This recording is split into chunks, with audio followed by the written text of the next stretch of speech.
Hello, everybody. Welcome back to the Nerve Guys podcast, where we discuss movement through the lens of the brain. I'm your host, James, and today's podcast is brought to you by the Neuroband, the wearable vision and balance training tool designed, shouldn't mess up during the ad read, designed to develop posture, focus, and coordination. Apparently not memory, I almost forgot.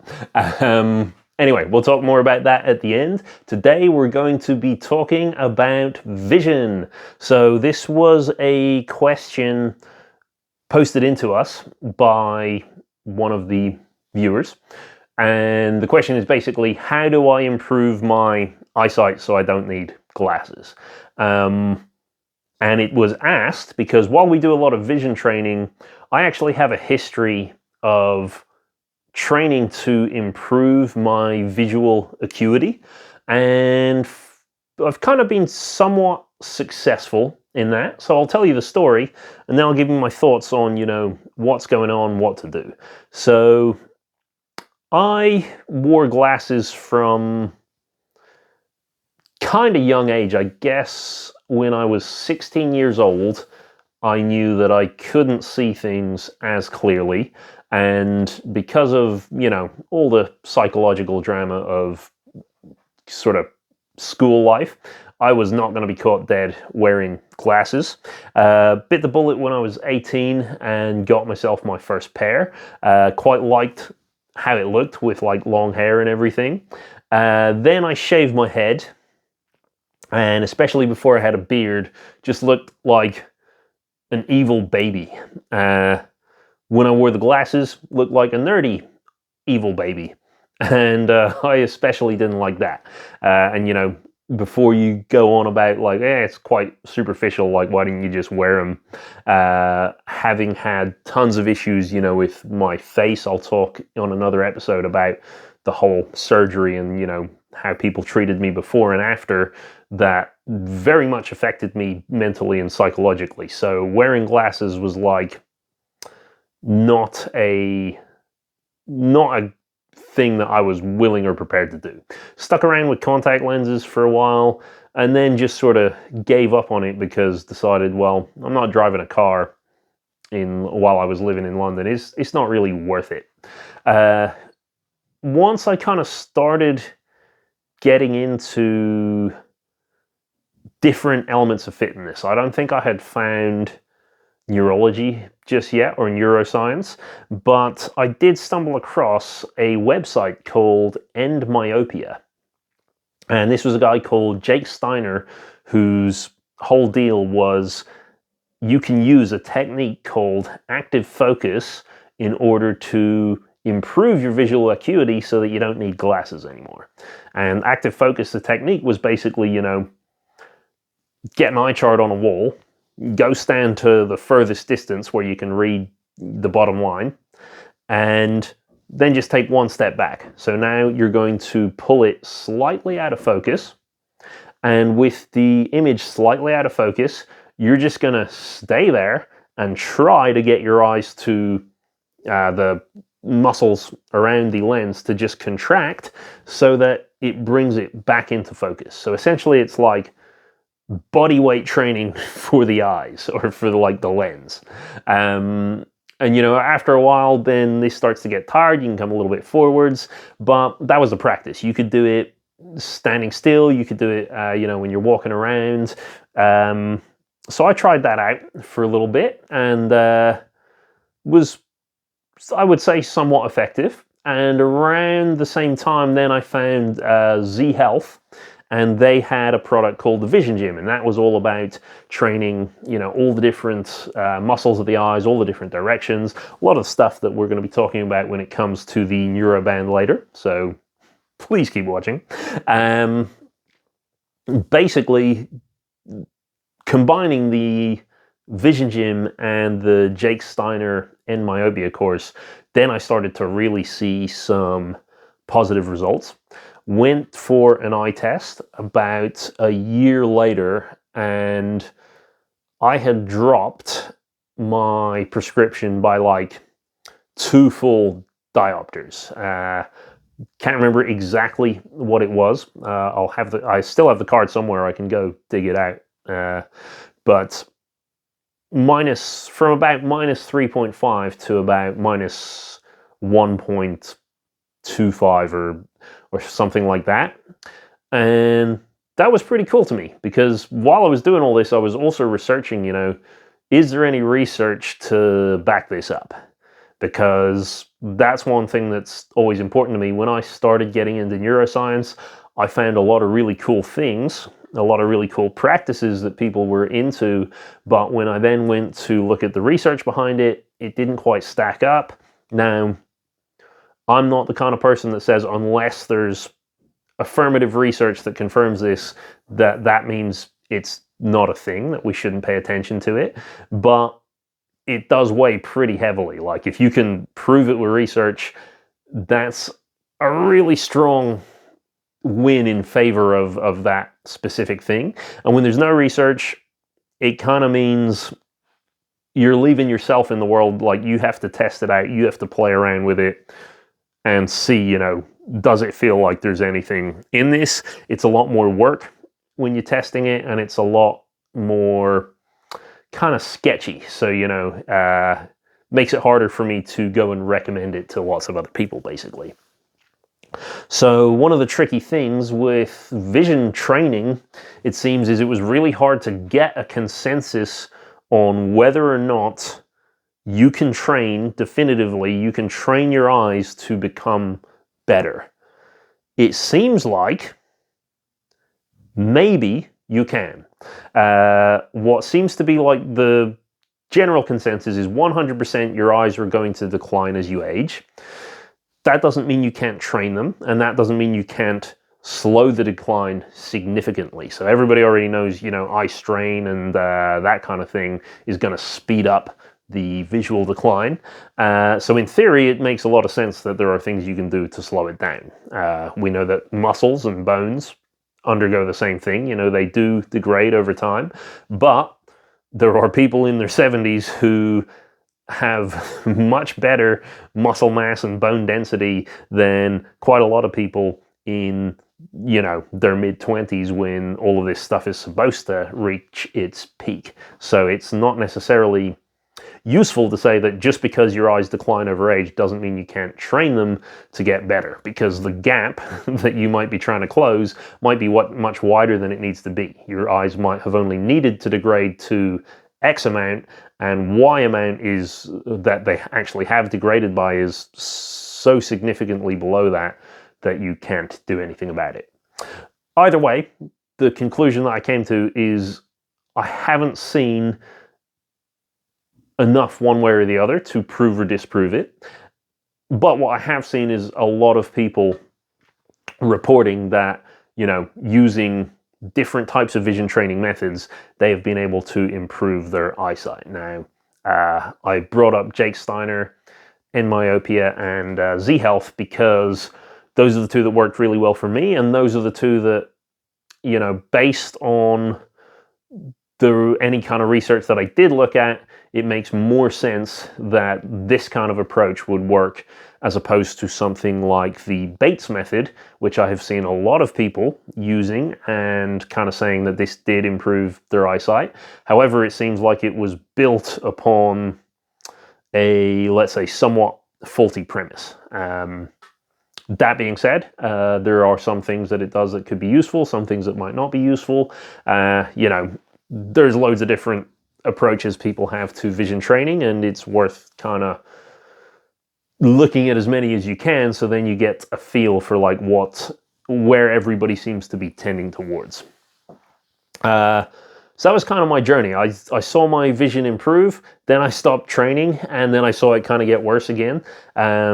So I guess that's sort of testament to what should have happened. Was a little gutted that no practice. This was something that felt like it needed to be maintained, but I guess that just comes along with, if you live in a city like London where everything's nearby and you don't have very many opportunities to look far into the distance, it's unlikely that your eyes are going to just magically retain that ability. So now I guess we'll talk about what kind of things I think are actually useful for training your vision. And the first thing that I would probably do if I was going to do it again is same as what I did before, is go straight to kind of Jake Steiner or even Z Health. They cover a lot of that kind of active focus stuff as well. And just look at, can you actually just practice and make your vision better by just practicing to see things further away more often? If all the other systems in your body are working kind of well, like they're functioning healthy enough, there's a good chance that that's all you're going to need to do. A lot of your accelerated visual decline could actually be just that you're not using your eyes enough. So, that can be standing as far as you can from an eye chart, or it could be, just when you're out. There's text everywhere if you live in a city.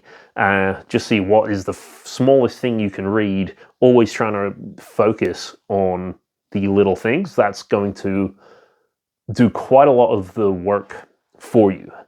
That being said, there are a number of other things that can cause your vision to decline more rapidly. And if they can cause your vision to decline more rapidly, I would propose addressing those things would cause your vision to improve more rapidly as well. And since I've seen quite a few people on forums also saying that, I've been trying this active focus stuff for a really long time and it's not working, I would also suggest that maybe active focus on its own might not be enough. It's possible that as well as that, you actually need to be doing something to address these issues if you have them. Otherwise, the eyes aren't going to feel the need to get better with practice. So, your brain likes to be really energy efficient. If it doesn't see a reason that doing something over a long period of time is going to help, it's not going to let that happen.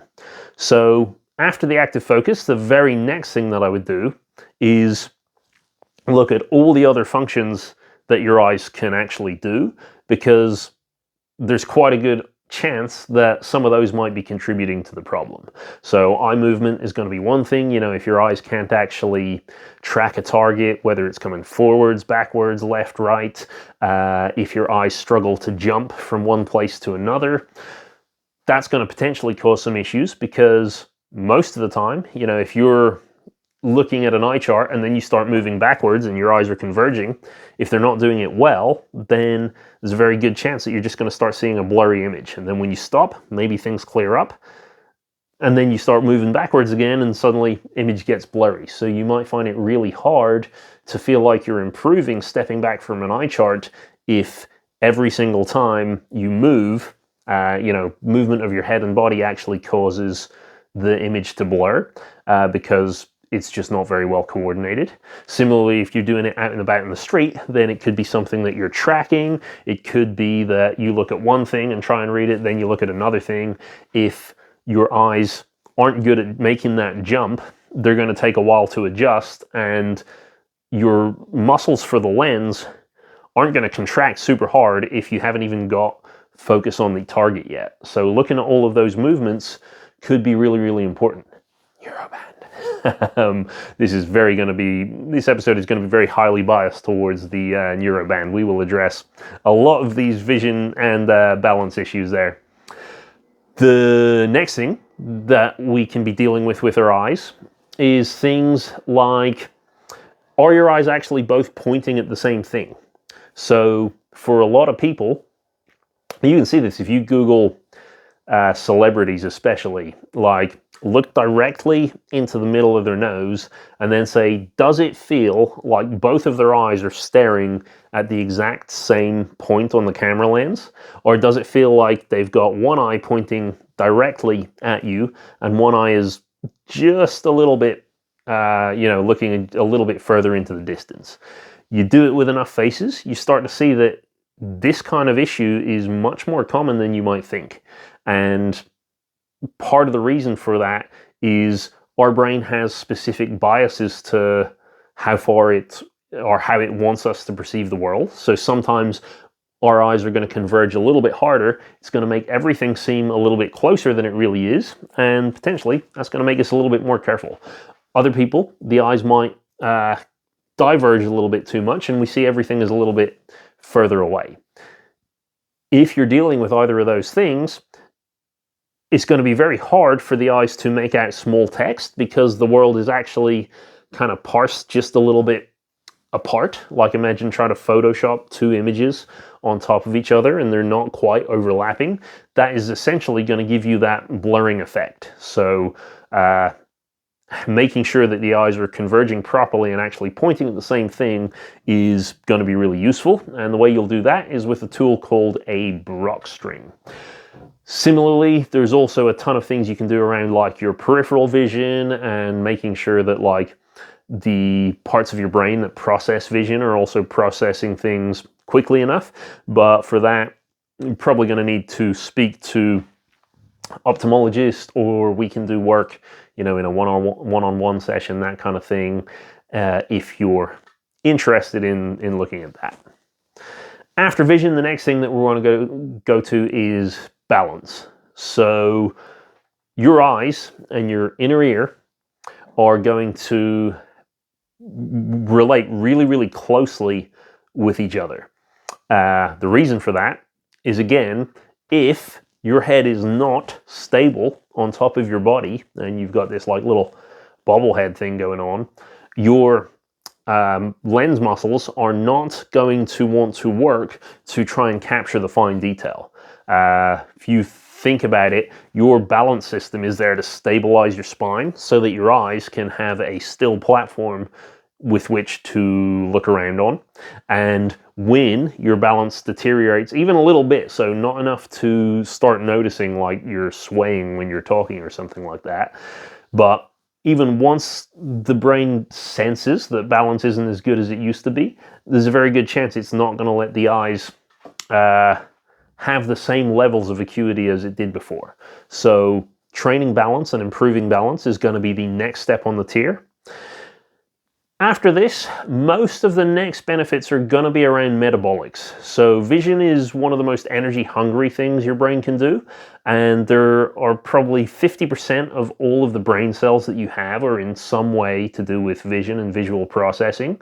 And so what that means is you need to make sure you have a pretty constant fuel supply going to all those cells to ensure that they're going to work properly and process everything in a nice way. And when it comes to metabolics, the two things that your brain needs are glucose and oxygen. So if you're engaging in a diet like ketogenic or intermittent fasting or something like that over really long periods of time, there's a very good chance that your vision is going to suffer because you're not actually getting your blood sugar to spike at the right moments or at the right time. And so your eyes say, okay, let's just ease off the pressure on the body by, you know, dimming everything down.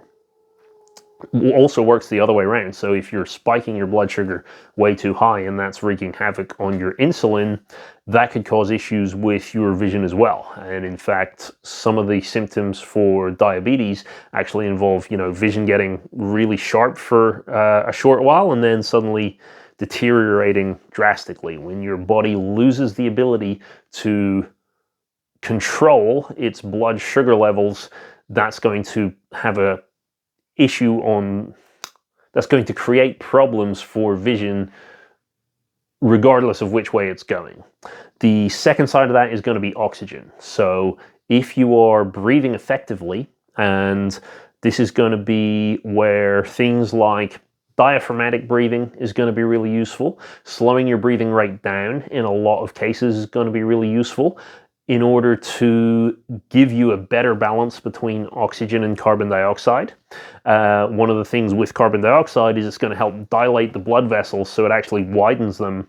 And when the blood vessels are wider, then it's easier to get things pumped around. So looking at metabolics would be like the final step that I would take to ensure that my vision gets improved as much as it possibly can. So that's pretty much all the thoughts. I think that's going to be it for this episode. You can let me know what you think if you are on the journey of trying to improve your vision. Again, this isn't something that I deal with regularly, but I can offer a good bit of advice, and it seems like people tend to come to me when the traditional stuff has stopped working. So always reach out and, share your ideas, share your progress with me. Might be able to point you in the right direction. If you find that you want to get started with vision training and you've grasped the concept of active focus, you want to look at everything else that your eyes can do, well, today is the perfect placement for the NeuroBand. So this is the training tool that we developed. It's a course, and you just get the band for free. So we ship that to anywhere in the world. And all that is just an introduction to all of the different kinds of eye movements and all of the different types of head movements and types of balance exercise that helps to stimulate those areas in your brain. So it's going to be a tool you can use to stimulate the visual system, to stimulate the vestibular system.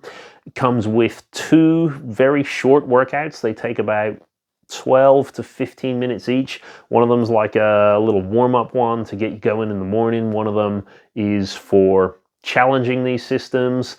And the idea is really you just train them until you find all the movements super comfortable and not difficult to perform without being, tensed up or overly focused on it. Once you can do that, the kind of general benefits to all of your postural reflexes, your coordination, your ability to focus, they all tend to improve. So that's the idea. There'll be a link somewhere, depending where you're watching it, in the description of this episode. And thank you for watching. We'll see you next week.